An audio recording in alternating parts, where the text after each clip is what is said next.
जय माता दी। नमस्कार सज्जनों। पितृदोष सिर्फ कुंडली के ग्रह दोष के कारण नहीं होता है। इसके बहुत से कारण हैं जिसे हम नज़रअंदाज नहीं कर सकते हैं।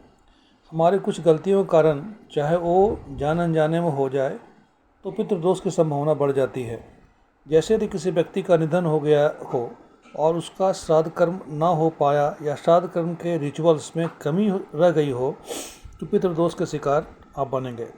यदि व्यक्ति के घर में शुभ और मांगलिक कार्य हो रहे हो या शादी ब्याह हो रहा हो, तो उस समय पितरों का आवाहन सही ढंग से नहीं किया गया तो भी पितृदोष लगता है। यदि आप अपने बुजुर्गों का अनादर करते हैं तो उनसे संबंध रखने वाले पितृ आपसे नाराज होते हैं और आप पितृदोष का शिकार बनते हैं। यदि आप समय पर पितृ तर्पण नहीं करते हैं या उनके मोक्ष के लिए शास्त्रों में वर्णित उपाय नहीं करते हैं तो भी पितृदोष लगता है। कुंडली में सूर्य, राहु, शनि, केतु पितृदोष के मुख्य कारक माने जाते हैं। इनकी युति और दृष्टि संबंध या इन ग्रहों के प्लेसमेंट सही भाव में ना हो तो भी पितृदोष लगता है। यदि इनसे संबंधित ग्रह शुभ नक्षत्र में नहीं बैठे हों तो भी नक्षत्रों के अशुभ प्रभाव के कारण भी पितृदोष लग जाता है। यदि आप अपने बुजुर्गों का अपमान करते हैं या उनका ख्याल नहीं रखते हैं तो एक बात कांड मान लीजिए कि आपको पितृदोष की नाराज़गी झेलनी पड़ेगी, चाहे आपकी कुंडली में पितृदोष तो हो या ना हो।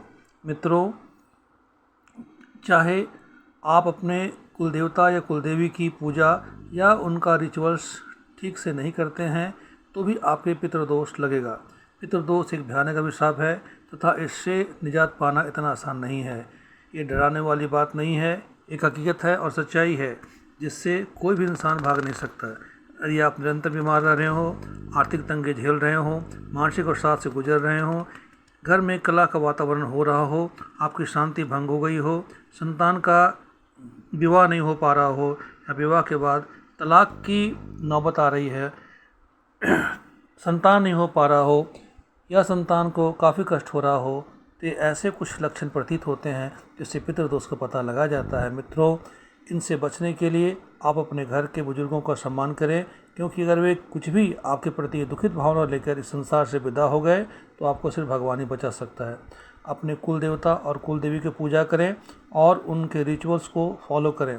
ऐसे तो पितृदोष से बचने के बहुत सारे उपाय दिए गए हैं, परंतु मैंने अपने व्यक्तिगत जीवन में जो उपाय दिया है वो काफ़ी कारगर सिद्ध हुआ है। आप अमावस्या से श्रीमद् भागवत गीता का 18 अध्याय का पाठ 108 बार किसी योग ब्राह्मण से करवाएं।